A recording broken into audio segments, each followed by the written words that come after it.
오늘 말씀은 누가복음 8장 40에서 56절입니다. 48절을 읽습니다. 예수께서 이르시되 딸아 내 믿음이 너를 구원하였으니 평안히 가라 하시더라. 본문은 예수님이 혈루증 앓은 여자와 죽은 여자아이를 살린 이야기입니다. 지난해 마가복음에서 동일한 이야기로 묵상한 기억이 있을 텐데요. 그래서 꽤 익숙한 본문이고 크게 새로울 것이 없는 또 본문입니다. 그럼에도 매일 새롭게 빚으시는 이 주의 능력이 익숙하고 반복된 이야기를 통해 우리 마음을 새롭게 하시기를 소망합니다. 혈루증 앓은 여자와 죽은 어린아이를 모두 고치고 살리신 후 예수님이 하신 말씀이 무엇인지 먼저 살펴보죠. 예수님은 죽은 여자아이를 살리신 후에 이 기가 막힌 사건에 어안이 벙벙한 소녀의 부모들에게 경고하십니다. 아무에게도 이 일을 말하지 말라. 자신이 죽은 자를 살렸다는 이야기를 다른 이들에게 하지 말라고 신신당부하시는 듯합니다. 예수님이 이렇게 말씀하신 이유에는 여러 가지가 있겠습니다만 그 주된 이유로는 예수님 스스로가 단지 기적을 행하는 자로 인식되길 원하지 않으셨기 때문입니다. 그 인간의 시각적인 변화에 민감하게 반응하는 존재인지라 기적이 일어나면 기적의 신기함에만 관심을 쏟습니다. 그 기적이 상징으로 갖는 의미와 또 기적 너머에 존재하는 이 주님의 진정한 관심은 뒷전으로 밀려납니다. 자칫하면 왜곡될 수도 있습니다. 실제 기적의 의미는 많이 왜곡되었죠. 예수님의 가르침과 예수님이 삶으로 보여준 하나님 나라의 모습이 우선이고 중요합니다. 기적은 부차적인 것에 지나지 않습니다. 그러기에 귀에 솔깃한 기적만이 퍼져나가는 것을 예수님은 주의시켰습니다. 아무튼 저는 이러한 관점에서 오늘 본문을 살펴보려고 합니다. 옷자락을 만지기만 했는데 병이 치료되었거나 죽은 아이가 살아난 신기한 일보다 이 사건에 담긴 의미와 상징 등을 통해 이 주님의 가르침을 찾아보려고 합니다.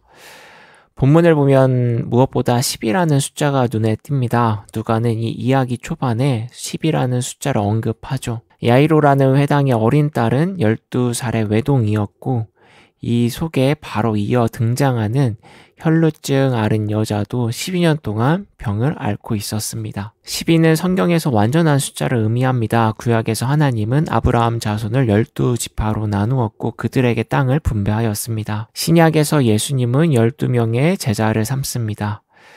그리고 사도행전에서 제자들은 유다의 이탈로 11제자가 되자 이 10이라는 숫자를 맞추기 위해 마띠아를 새로 선출합니다. 또한 계시록에 등장하는 구원받을 14만 4천이라는 숫자도 12로 나누어지는 12의 배수입니다. 이처럼 12는 성경에서 완전한 수이고 하나님의 구원과 자비를 상징하는 숫자입니다. 우연의 일치였을까요? 혈루증 앓은 여자와 야이로의 딸, 이 모두 12라는 숫자와 깊은 연관이 있었습니다. 하지만 우리가 본문을 통해 알 수 있듯이 완전한 숫자인 12의 의미는 그들에게는 끔찍한 숫자로 다가갔습니다. 혈루증 앓은 여자는 무려 12년 동안 질병에 시달려야 했습니다. 또한 혈루증 증상에서 알 수 있듯 단순히 이 병은 신체적 고통만을 주지 않습니다. 그녀는 12년 동안 몸에서 피를 유출했기 때문에 부정한 여인으로 살아가야 했습니다. 여러 의사를 통해 치료하려고 했지만 번번이 실패하였습니다. 그 치료의 과정에 당한 수치심은 이루 말할 수 없을 것입니다. 한편 야이로의 딸은 사랑을 한껏 받고 자라던 12살이 되는 해 죽어갑니다. 그녀의 12살 전까지 그 아이와 가족에게는 고통보다 기쁨이 훨씬 많았을 것인데요. 그 기쁨을 모조리 앗아갈 고통이 소녀에게 12살이라는 10이라는 숫자와 함께 찾아옵니다. 하지만 이 두 여자에게 닥친 10이라는 숫자는 예수님을 통해 예수님을 만나 온전해집니다. 그 숫자가 가진 진정한 의미를 찾게 됩니다. 예수님으로 인해 고통의 연속에 있었던 12해는 인간다운 삶을 약속하는 시작의 원년이 됩니다. 죽음의 문턱에 있었던 소녀의 12는 새 삶을 살게 되는 해로 기억됩니다. 성경은 10이라는 숫자를 통해 이처럼 하나님의 나라의 신비를 알려줍니다. 하나님 나라를 깨닫게 되고 예수가 통치하는 그 나라에 살게 되면 어긋났던 삶이 온전한 삶을 위한 준비가 되고 깊은 고통 속에서도 새로운 삶을 위한 희망이 있음을 본문은 알려줍니다. 이는 새롭게 덧씌우는 주의 자비가 있음을 보여줍니다. 그 자비가 오늘 우리에게 있기를 기도합니다.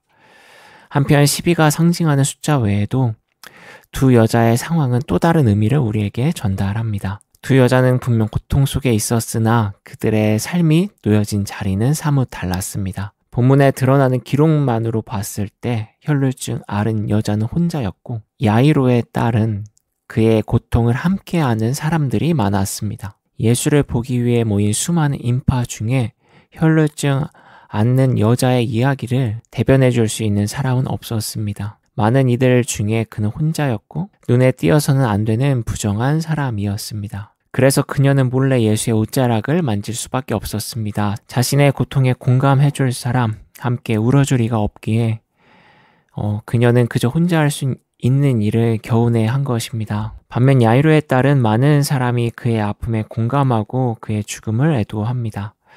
비록 죽음이라는 큰 고통을 마주하지만 그와 아픔을 함께 나눌 많은 사람이 존재합니다. 이렇게 야이로의 딸과 병으로 고통받는 여자는 다른 현실을 살고 있었습니다.